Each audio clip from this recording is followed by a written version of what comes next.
Okay, so this is just a basic overview of the legislative branch. Certainly not heavy on the details, but certainly things you can know by the end of 8th grade about how your government works.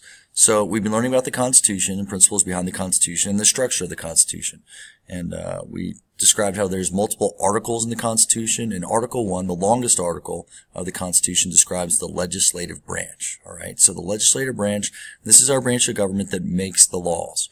Right? We have a legislative, an executive, a judicial. The executive enforces, the judicial interprets, but the legislative branch we're focused on today, they're the ones who make the laws. They actually write the laws.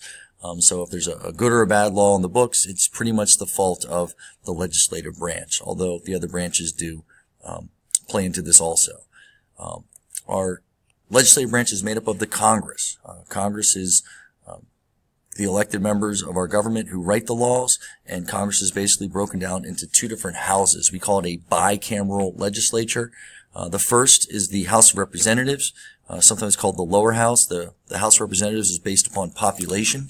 So the more people that live in a state, the more representatives they're going to have in the House of Representatives. So for example, North Dakota has 1 representative and California has like 52. So the more people live in a state, the more representatives they have in the House. Our current representative is a guy named Charlie Dent, although he will be stepping down in the near future, to my understanding. So one part of Congress, based on population, is the House of Representatives.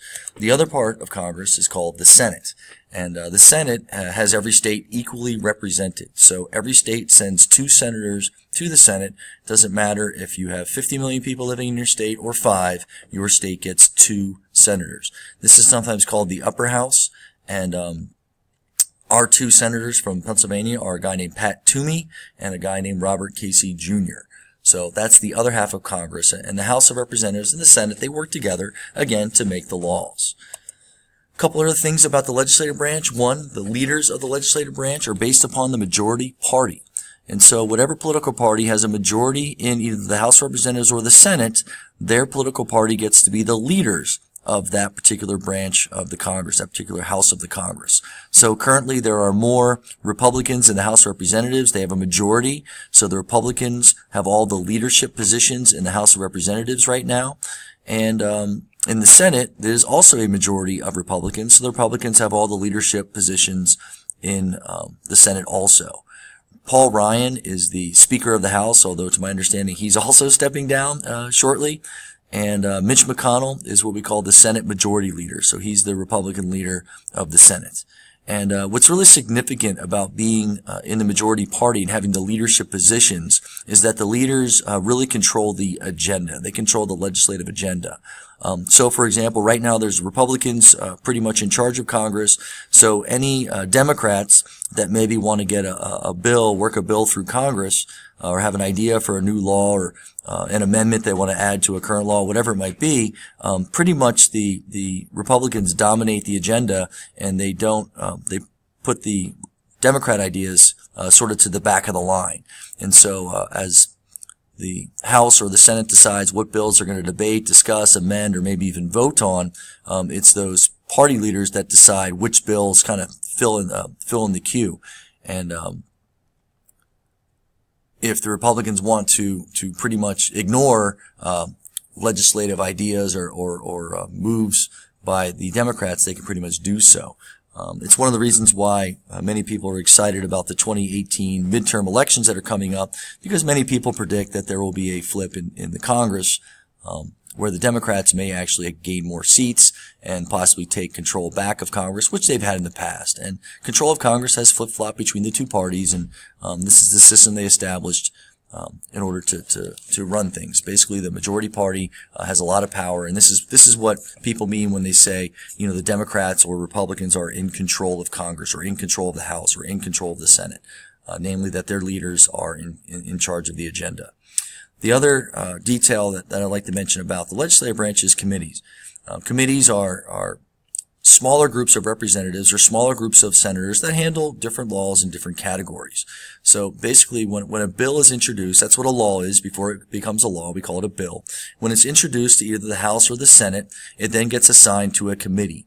and it's a smaller group of senators or representatives who do much of the discussion and debate and amending of the different bills to determine if they should be moved on to the House or the Senate or the entire Congress generally.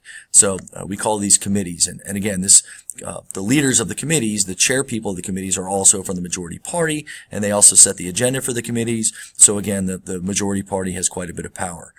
Here real quick is a snapshot of the different committees that exist.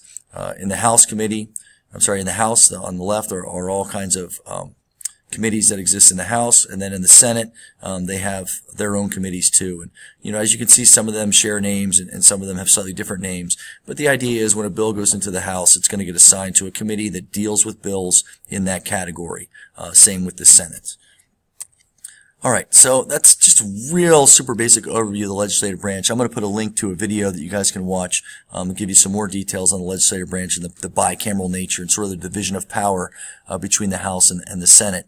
But that's sort of all I've got for how it functions. What I want to move on to next is how a bill becomes a law, right? So the legislative branch's main job is to make laws, and the following are the steps, what we call regular order steps of how a bill becomes a law. There's actually a bunch of different ways that the legislative branch gets things done.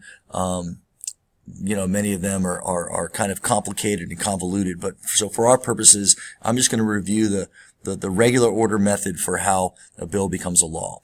And it starts, I sort of already mentioned, a bill needs to be introduced, and it can be introduced to the House of Representatives or the Senate, right? So someone has an idea for a new law. It could be a congressperson, it could be a representative or a senator, it could be a lobby group, it could be an individual, it could be the president.